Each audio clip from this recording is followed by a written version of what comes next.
Well, hello, race fans. Welcome to the super high-end TV studio here at my hotel room in Indianapolis. Staying here for a couple of days before we head to Mid-Ohio on Thursday for the upcoming, or the next at least, Road to Indy event. My name's Robb, the Road to Indy Insider. Thank you so much for being with us. My light's going in and out. I've got a bunch of lights pointing at me. It's the black hat. If I got rid of the black hat, I think it would light things up a bit. But hey, you know what? We're coming off what was a tremendous week. I keep saying weekend, but I'm trying to hold myself back. A Thursday, Friday event at the Indianapolis Motor Speedway, as we were able to get triple headers in for both the USF 2000 program and Indy Pro 2000. Had a chance to talk with Dudu Barrichello after a couple of big wins for him. Kudos as well for Reese Gold getting his first win in USF 2000, but only one driver standing on top of the podium in all three of the races at IMS on the road course. And of course, that was Stingray Robb. A breakout weekend for sure for the young American driver. He's joining me here today. We'll bring him in here in a couple of minutes, but it's been really interesting to watch his development over the last 4 years and running different cars, different teams, kind of settling in as a young driver who didn't go into the USF 2000 program, but elected first to jump into Pro Mazda at that point in the older race car, the old Pro Formula Mazda of 2017, then jumped into the PM18. And then when he hooked up last year with Juncos Racing, it really kind of gave him, I think, a place where he needed to be in terms of growth. Because as we know, Juncos Racing has won championships, many championships for the last couple of years in the Indy Pro category, of course, with Renus VK, which I think was big. Baseline is there for Stingray to be able to come in and really develop his talent. And we saw what happened with all the different winners, 6 different winners in the first 7 races. And then, of course, Stingray goes on a streak with 3 wins at IMS, still those 6 different winners. But that shows you how close the category is this year. So many great teams, so many great drivers. And here we are. We're a couple of days away from heading to Mid-Ohio. Let's bring Stingray in here right now. Boom. Stingray, how are you, my friend? I'm good, Rob. How are you? I'm good. I'm probably not as good as you are. You know, I had a great weekend. I went to the NHRA race. That was awesome. I wasn't hanging around my hotel room having just won 3 races at the Indianapolis Motor Speedway. How was that, first and foremost? Oh, it's unbelievable. You know, after winning race 1, it was kind of like this moment of, man, that was pretty good. I think we can go do 2 more. So, I don't know. I think that it was a really good week and quite the way to celebrate my birthday and my mechanic's birthday. I think we both figured it was a good gift to each other. Yeah, I think let's start with this. Coming into the weekend, right? You had that win at Mid-Ohio. And, you know, we've talked about that. We were waiting for that first win. And I knew that it would take so much pressure off you once you got that first victory in the books. It would have been nice for you to go right to a road course, right? Like coming off a road course win, let's go to another road course. Instead, you have to go to the oval. Super strong at the start of the Freedom 75 at Lucas Oil Raceway. You're battling with Cody Swanson. Maybe use the tires up a little bit. You faded, but not a good result. Same goes for Worldwide Technology Raceway. Back-to-back ovals, you go there. Devil DeFrancesco's out front. He goes green to checker, but you were in a huge battle with first your teammate, Artem Petrov. Then you're battling Braden Eves, but another top 5 finish. Those 3 races kind of getting rolling. Did you feel like you still had momentum coming into that open race at IMS? Oh, for sure. I think that I kind of gained momentum at Gateway. Lucas Oil, I think I was one of the only guys that was able to run side by side with Cody for that many laps on that inside line. And that was so much fun running there. It's just unfortunate that we wore ourselves out in those opening laps. It makes it difficult going side by side for 20+ laps with other guys. So I think I was okay with the 6th place finish, a little disappointed, but moving on to Gateway. Gateway has been a rough race for me every year. You know, we've never really had a really good result. And going into the practice sessions and the qualifying, I was a little bit nervous and qualified all right. 3rd was all right for me. Yeah. And I think that Artem had a little bit of a leg up there. He was a little less nervous. I think he had a really good car there last year with Kirkwood winning the race and him being his teammate. So this year we were making some good adjustments, and then the morning of the race, that morning practice, that was the first time I think I've ever been on the oval and gone, okay, I can get used to this. You know, we were running guys down, making moves. So that whole morning practice is all about getting a good race car, you know, race runs. Yeah. And we did. We had such a good car. It was so fun to drive. Hey, listen, let's be real. Good car on a road course is confidence inspiring. I feel good, but a good car on an oval, that's the serious confidence inspiring right there, right?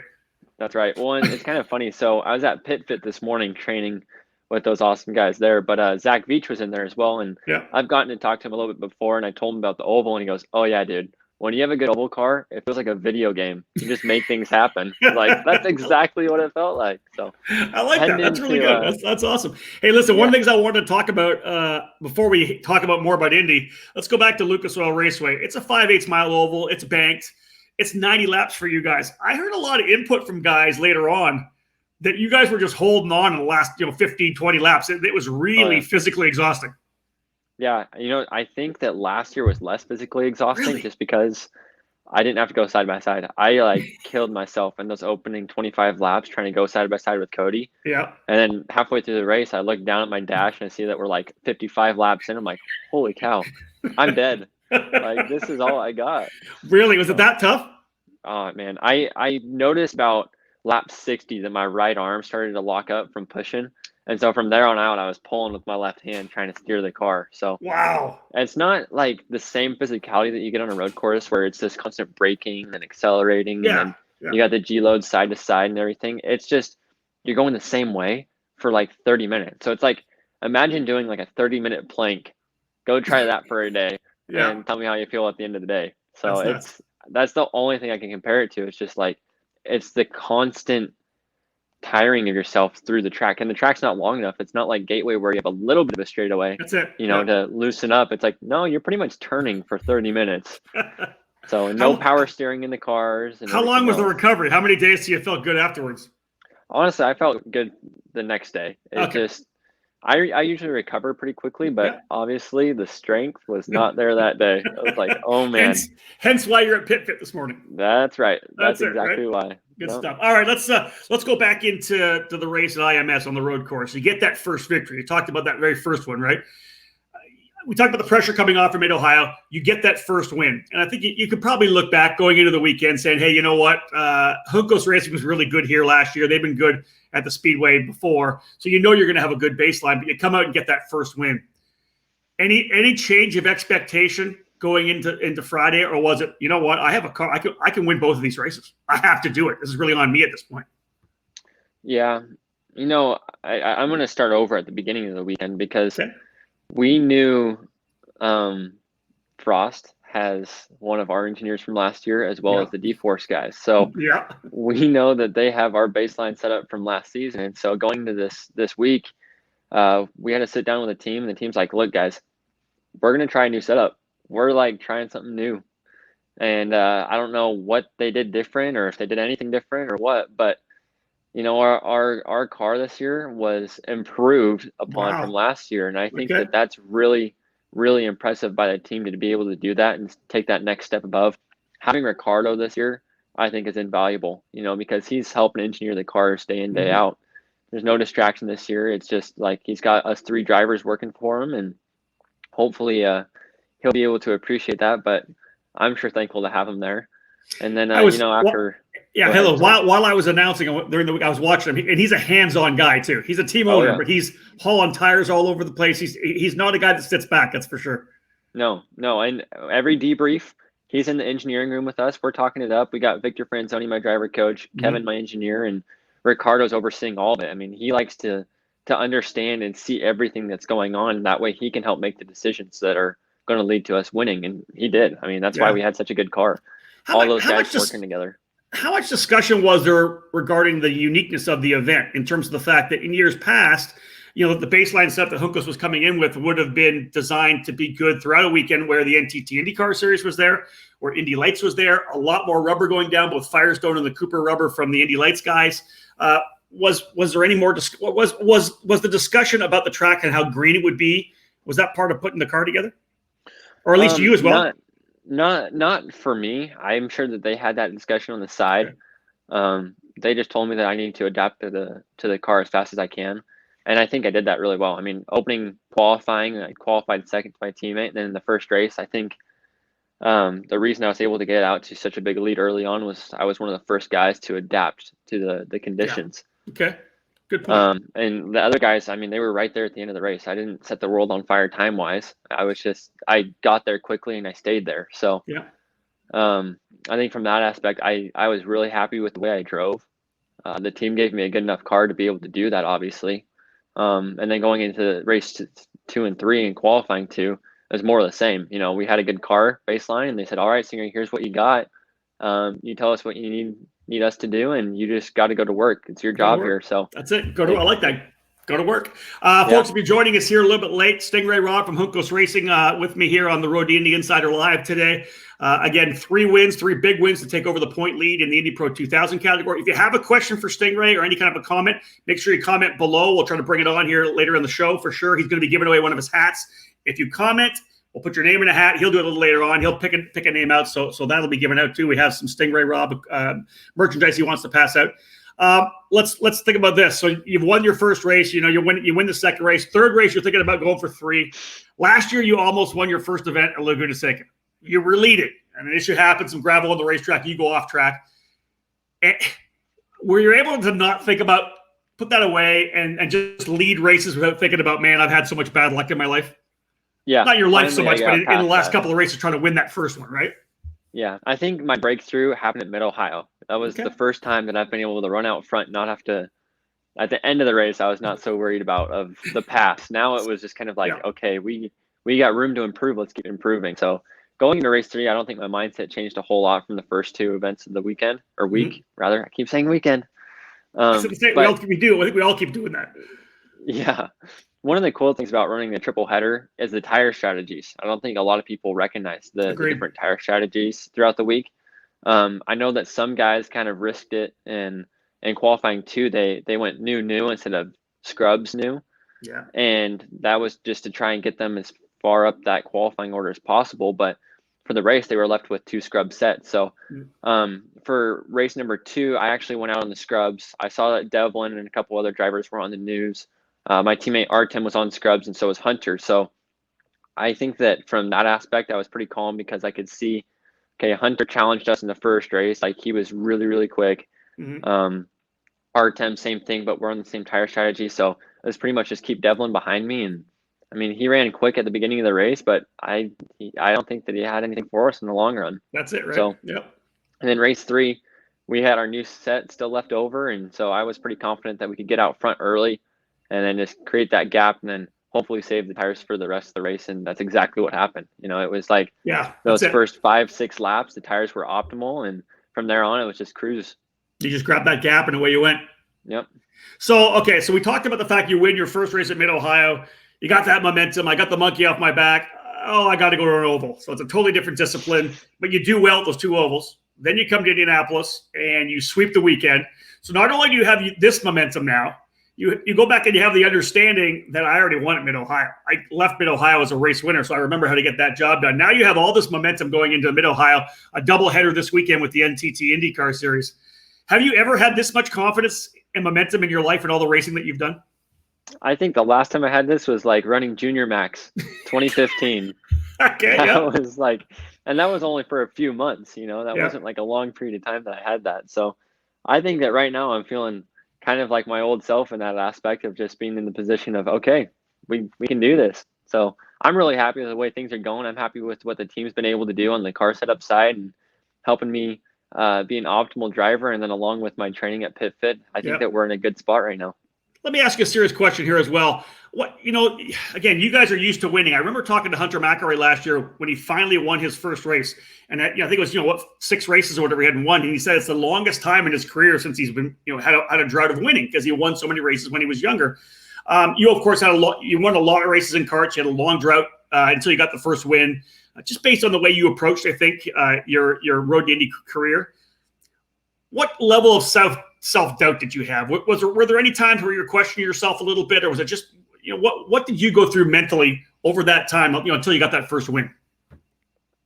Rob, I can't even explain all that. There was so many emotions through all the years. I mean, my last win in a race car before this year, or last win in anything before this year was 2016. So that's 4 years without a win. Yeah, it's tough. That drains someone, that aspect of things. But I think that it was really good, to be honest, because it showed me how much someone actually needs to work day in, day out. I mean, it's not one day you show up and it's just going to appear. It's like, no, it's what you do every day for a long period of time that's going to make that difference. That's it. And so I think that it was good for me to get that before I get into the top levels. I'd rather go through my drought now versus when I'm in IndyCar or something. So Yeah. now that I got that aspect, I think I'll be a better driver from here on.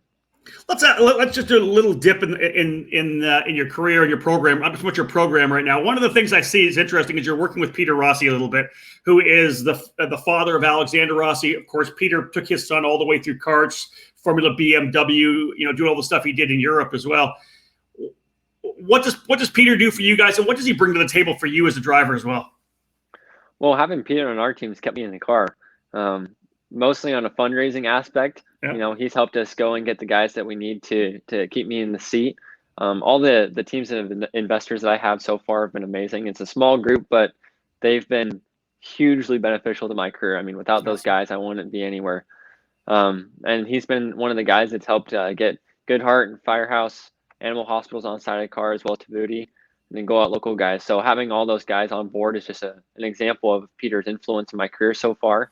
And then from a driver's aspect, Peter got to kind of experience going through the rough times with Alexander on the European side of things. Yeah. Trying to come up through the F1 ladder. They took some big blows. And so for the last 4 years working with Peter, he's kind of helped us keep the faith of, okay, Stingray, this is not the end of the world. Keep working hard. Like, I believe in you. You have all of the potential you need to be successful. We just need to keep working on it. So through all that, I think he's kept me humble and kept my mind right. And I'm thankful for him. The interesting thing is, I see it all the time in karting, of course, right? You've got your dad, Larry, and then you've got your father figure to a certain extent is Peter, where sometimes you can't talk to your dad because there's so connections, but you've got Peter over here. So maybe there's some balance between the passion and the business, right? Yeah, that's perfect. Well, and I think a huge part of my success so far has been my family. Every weekend or every week that we're in the race car, I got both my grandparents with me as well as my mom and my dad. So having those guys there, I mean, after those 3 wins, I think I really started to appreciate that, because after that we went to dinner, had a good dinner, and I actually got to talk to Michael Duncalf a little bit and see how Braden was doing and all that. Yeah. And we came back to the hotel room and we sat in the hotel room just talking for like 3 hours. And I was like, man, how many guys would be able to experience this with their family and have that support? And I mean, I think that's what's kept me grounded through most of my life, is having those guys there around me. That's awesome. Here's a couple of questions for you now. Let's get into the question side of this. David Cole, David Cole. Here's his question. He says, is the hit at PKRA at the start of the S2 race in 2016 when you stole on the start, is that the hardest hit you've had in your career? Remember that? I still got whiplash. I still have whiplash. Do you really? Oh, yeah. That was a hard hit. Actually, that was massive. I just remember I was looking back behind me, and I saw the cart coming. And I was like, this is it. I'm going to die. Today's the day.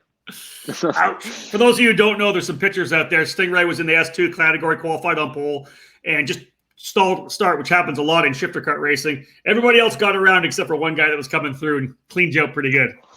Yeah. Hey, for good video. It's actually funny. I was not outdone, or I was outdone by my teammate Matt Johnson that weekend. Oh, you were in the cartwheel in the go-kart. Yeah. I remember I was standing down in that hairpin when he was coming at us, and then all of a sudden I see the cart go sideways in the air and just start. I was like, "Oh my goodness!" But he walked That's away. on video too, by the way. Yeah. That was. Here's one for you. Robert Thibault asks a question. I like this. What has been your favorite track to drive beyond the IMS road course? That's a good question, Robert. My favorite on the road to Indy that I've driven, I think I say Watkins Glen, just because that's like, I don't know. There's something special about Watkins Glen. It became a lot of people's favorite when we went there, right? People said that when we went there. Man, they love that track. Yeah, but there's so many. I mean, you got Road America, Mid-O, IMS. When we got to run Laguna Seca, that was special. Yep. I don't know. There's a lot of great tracks out there. But I think one of my favorite all-time, and I was actually talking about this last couple of days, but the National Corvette Museum track, I got to run at Skip Barber. Yeah. That track is unbelievable. I would love to run there one day in one of these cars. I think it'd be the coolest event ever. Just an FYI for those of you who are checking out either watching this on Facebook right now as a recorded shot or are ready to go. I think David, all I can see on my side here in the studio is David put a link to Facebook. I'm assuming that's going to be either Stingray's wreck or it's going to be Matt Johnson's wreck. We'll see. Hey, listen, that's all. We'll get a couple of questions. That's good. So you got a couple of guys you can draw for a Stingray. Perfect. Rob had. 50-50 looking forward for them. What's that? That's a 50-50 chance for them. It's That's solid. good. It's there. Way better chance. Let's talk about Mid-Ohio. How excited are you to get back to that race? It's a doubleheader. You have a point lead right now. It's the first time you've had a point lead here this year. First time actually you've had a point lead in your time at the Road to Indy. What are your thoughts coming into this weekend? Does it change the way you feel, or should you just go to win races again? I think that we can go and just win races. Yeah. I know it's not going to be easy. I actually was talking to Diane Swintal right before this in an interview. And I was like, man, as much as I would like to say that we're just going to dominate the rest of the season, I know that's not true. That's right. You know, there's so many good drivers in the series this year that it's like, I think this is one of the best. I mean, I've said it multiple times now. This is one of the best groups of drivers that I think the series has had. So going into a race, we know it's going to be a challenge, but we know that we're capable of running at the front based on the triple header that we had at Mid-Ohio last time, as well as the momentum that we gained at IMS. We know we've got a good race car, and we know that unfortunately with Braden Eves being out, it provides more of an open door for us because he was so quick there last time. True. It's unfortunate that we get to look at it that way, but thankfully he's doing well, and it was good to see him up and walking around at the go-kart track. So I'm glad that he's stubborn. I do like no doubt about that. That's good. Hey, listen, one last question. Obviously, leading the points now. We're really only halfway through the season. That's the one thing we have to remember. 2 Mid-Ohio races, 3 at New Jersey, and 2 at St. Petersburg. So still 7 races to go. A long way to go in the championship.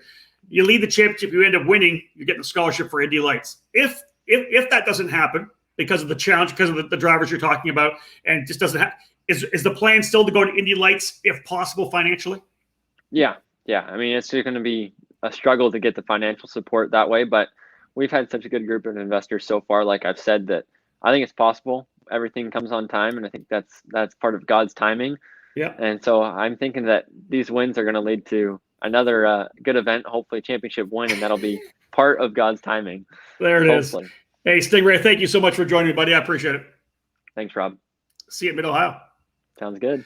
We'll drop Stingray out of here. Again, guys, just an absolutely tremendous young driver there. I think those of you who have been part of this program have kind of watched him mature throughout the last couple of years, started with a couple of different teams, hooked up then, of course, as we said, with Juncos Racing. That has been really, really big for Stingray. You can hear in his voice, having Ricardo Juncos there this year. Of course, the Indy Lights program not running, so he may have had a lot of focus there. Now he's focusing a little more on the Indy Pro 2000 category. And here's a guy with so much experience, not only just on the engineering side of cars, but Ricardo obviously working with so many drivers, understanding maybe what they need.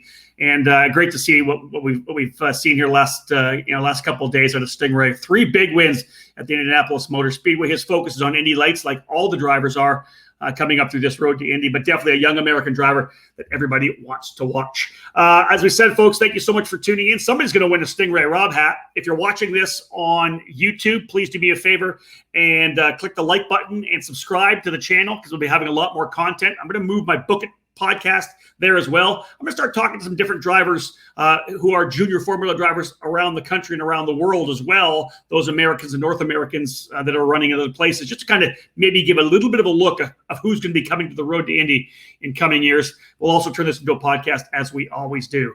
Again, we will be on track on Friday morning for the Mid-Ohio Sports Car Course. Of course, go to Road to Indy TV, all the coverage, practice qualifying, and all the races alongside the NTT IndyCar Series. I do appreciate you joining me here on the Road to Indy Insider Live. We're going to try to do another one next week. I'm actually finally going home for the first time since Road America, and then right back at it again. New Jersey in October. Let's cross our fingers we get a chance to go back to the Sunshine State, to the Grand Prix of St. Petersburg for the season finale. Again, big thank you to Stingray Robb for joining me here today. We'll see whether or not the momentum that he's developed continues to roll as we get to Ohio. Thanks again, folks, for joining us. I do appreciate it. Book it.